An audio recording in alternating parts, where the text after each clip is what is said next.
आज हम पढ़ेंगे हमारी हिंदी पाठमाला का पाठ 5 सागर लहरें। सागर मतलब आप जानते हैं समुद्र, और लहरें सागर यदि आप लोगों ने नहीं देखा है, बहुत से लोगों ने देखा भी होगा सागर, तो जिन्होंने सागर नहीं देखा है तो नदियाँ तो देखे ही होंगे।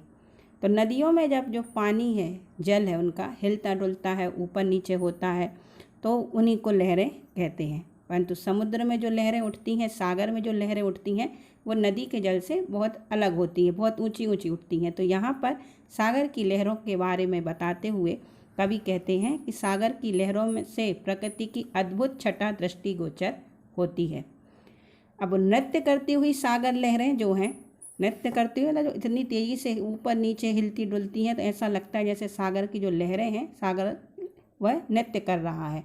और उनका जो सौंदर्य है, सागर किनारे खड़े होकर जो इसका आनंद लेते हैं, वह बहुत ही मनोरम होता है, अद्भुत होता है।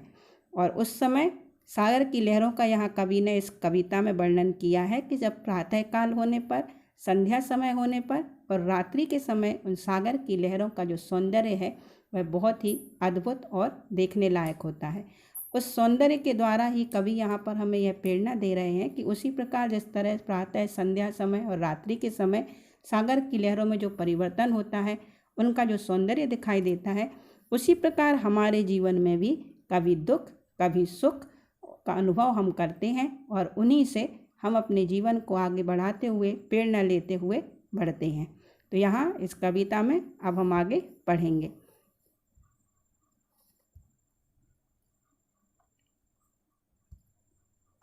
चार चार लाइन का हम पढ़ते भी जाएंगे और उनका अर्थ भी समझते जाएंगे।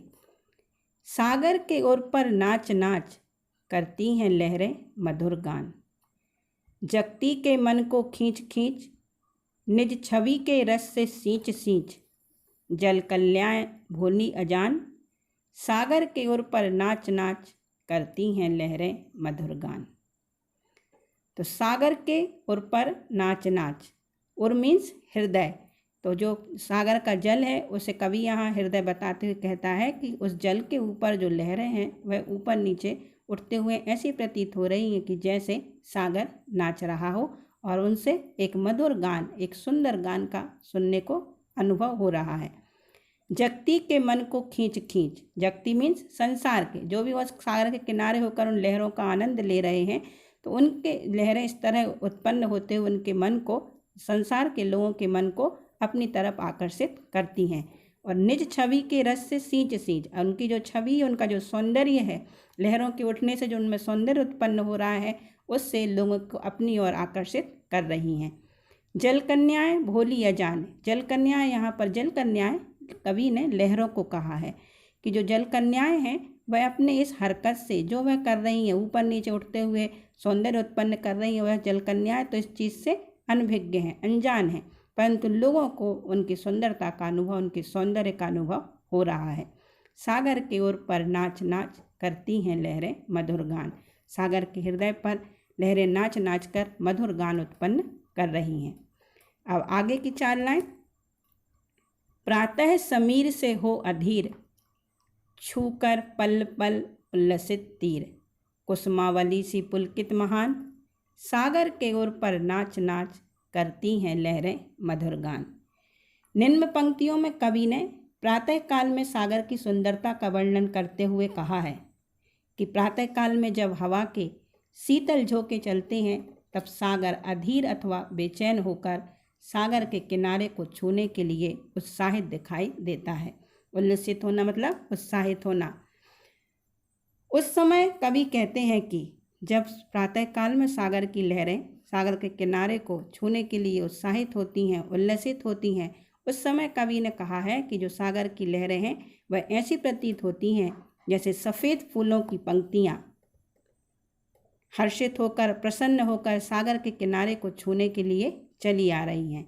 सागर के हृदय पर नाच नाच करती हैं लहरें मधुर गान। आगे की लाइन। संध्या से पाकर रुचिर रंग, करती सीसत सुरचाप भंग, हिलती नवतरु दल के समान, सागर के उर पर नाच नाच करती हैं लहरें मधुर गान।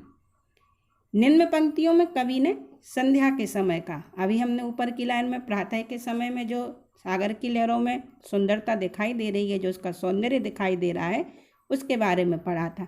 अब संध्या के समय में सागर में जब लहरें उत्पन्न होती हैं तो उसका सौंदर्य किस प्रकार का दिखाई देता है, यह यहाँ कवि बताना चाह रहा है कि शाम होने पर जब सूरज ढलता है उस समय आकाश सुनहरा दिखाई देता है। आपने देखा ही होगा ना, जब सूर्य ढलता है तो किस तरह सुनहरा ऑरेंज कलर का दिखाई देता है पूरा आसमान। तो वही छवि सागर की लहरों में भी दिखाई दे रही है। तब सागर के जल में सुनहरे सूर्य की किरणें जब लहरों पर पड़ती हैं तब ऐसा प्रतीत होता है, ऐसी अनुपम छटा छा जाती है जैसे कि 100 इंद्रधनुषों की करती सीसत सुरचाप भंग। सुरचाप मीन्स इंद्रधनुष। तो ऐसा प्रतीत होता है कि ऐसे 100 इंद्रधनुषों की शोभा भी फीकी पड़ जाती है। उस समय सागर की लहरें इतना अद्भुत सौंदर्य प्रदर्शित करती हैं कि कवि यहाँ कह रहा है कि उस सुंदरता के लिए तो 100 इंद्रधनुषों की जो छवि है वह भी फीकी पड़ जाएगी। और इस लहरें इस प्रकार हिलती डुलती प्रतीत होती हैं जैसे कि जो हिलती नव तरु दल के समान। नव तरु मीन्स वृक्ष है। तो जब वृक्ष छोटा पौधे के रूप में होता है और उसकी जो कोमल पत्तियां हैं वो हिलती डुलती दिखाई देती हैं, उसी प्रकार कवि यहाँ संध्या के समय में कह रहे हैं कि लहरें जो हैं उसी प्रकार दिखाई दे रही हैं। सागर के हृदय पर नाच नाच करती हैं लहरें मधुरदान। करतल गत कर नभ की विभूति, पाकर शशि से सुषमा अनुभूति। तारावली सी मृदु दीप्तिमान, सागर के ओर पर नाच नाच करती हैं लहरें मधुर गान। निम्न पंक्तियों में कवि ने रात्रि के समय लहरें किस प्रकार के सौंदर्य की अनुभूति कराती हैं उसका वर्णन करते हुए कहते हैं कि रात्रि में आकाश का प्रतिबिंब सागर पर पड़ता है तो ऐसा लगता है मानो लहरों ने आकाश के सौंदर्य को अपने हाथों में समेट लिया है। रात में सागर के जल में चंद्रमा की छवि पड़ने से उसका सौंदर्य और बढ़ जाता है। सुषमा अनुभूति मतलब सौंदर्य का अनुभव। तारावली मीन्स तारों की पंक्ति। तारों की पंक्तियों से लहरें प्रकाशमान दिखाई देती हैं। दीप्तिमान मीन्स प्रकाशमान होना। तो जब रात्रि में लहरों पर तारों का और चंद्रमा का जो प्रकाश पड़ता है उससे जो सौंदर्य उत्पन्न हो रहा है उसका यहाँ वर्णन कवि ने किया है। सागर की ओर पर नाच नाच करती हैं लहरें मधुर गान। तन पर शोभित नीला दुकूल, छिपे हृदय में भाव फूल। आकर्षित करती हुई ध्यान, सागर के ओर पर नाच नाच करती हैं लहरें मधुर गान। निम्न पंक्तियों में कवि कहते हैं कि सागर का नीला जल ऐसा प्रतीत होता है जैसे उसने नीला रेशमी वस्त्र धारण किया हुआ है।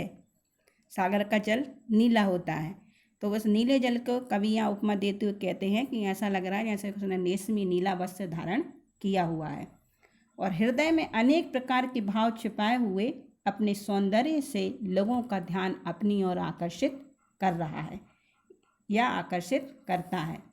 सागर के हृदय पर नाच नाच जो लहरें हैं वह मधुर गान प्रतीत करती हुई प्रतीत होती हैं। है कभी मुदित, है कभी खिन्न, है कभी मिली, है कभी भिन्न, है एक सूत्र में बंधे प्राण, सागर के ओर पर नाच नाच करती हैं लहरें मधुर गान। अब निम्न पंक्तियों में कवि कहते हैं कि लहरें कभी प्रसन्न दिखाई देती हैं, कभी खिन्न। कभी प्रसन्न कैसे दिखाई देंगी? जब वह अच्छे मस्ती में हिलती डुलती हुई ऊपर नीचे हुई दिखाई दे रही हैं तो ऐसा लगता है कि लहरें जैसे प्रसन्न हैं। और कभी खिन्न दिखाई देंगी, मतलब खिन्न मतलब क्रोधित या दुखी। तो उस समय लहरों का जो उठने का ऊपर नीचे होने का जो है प्रभाव है वह ज़्यादा तेज दिखाई देगा। और कभी मिलजुल कर रहते हुए जब बहुत तेज़ी से ऊपर नीचे होती दिखाई देती हैं तो ऐसा लगता है कि वह मिलजुल रही हैं। या कभी बिखरी हुई लहरें अलग अलग दिखलाई पड़ती हैं। किंतु इस सब के बावजूद भी कवि कहते हैं कि कभी लहरें धीरे धीरे उठ रही हैं, कभी तेज़ी से उठ रही हैं या कभी बिल्कुल शांत हैं। उसके बावजूद भी कवि कहते हैं कि सागर उनको एक सूत्र में बांधे रखता है। लहरें इस तरह की हरकतें करती हुई दिखाई देने के बावजूद भी वह आखिर में सागर में ही समा जाती हैं। लहरें सागर में उत्पन्न होकर उसी में विलीन हो जाती हैं। सागर के हृदय पर नाच नाच, जो सागर का हृदय है, जल रूपी हृदय, उस पर लहरें ऊपर नीचे होती हुई ऐसा प्रतीत करती हैं जैसे कि वे मधुर गान उत्पन्न कर रही हैं। तो इन पंक्तियों के माध्यम से, ये कविता के माध्यम से हमने यह सीखा कि जीवन में सक्रिय और आनंदपूर्ण रहना ही परिवर्तन लाता है और उसको परिवर्तन को स्वीकारना चाहिए। दूसरों को सुख देने में आनंद की अनुभूति होती है। जैसे लहरें ऊपर नीचे प्रातःकाल, संध्या समय, रात्रि के समय ऊपर नीचे उड़ती उनके सौंदर्य को प्रदर्शित कर रही हैं, तो वह जो संसार के लोग हैं वही देख रहे हैं, दूसरा सागर स्वयं नहीं देख रहा। जो संसार के लोग हैं उनकी सुंदरता को वो लोग देख रहे हैं। इसलिए कवि कहते हैं कि दूसरों को सुख देने में भी हमें आनंद की अनुभूति करना चाहिए और हर हाल में प्रसन्न रहें और दूसरों को प्रसन्नता दें।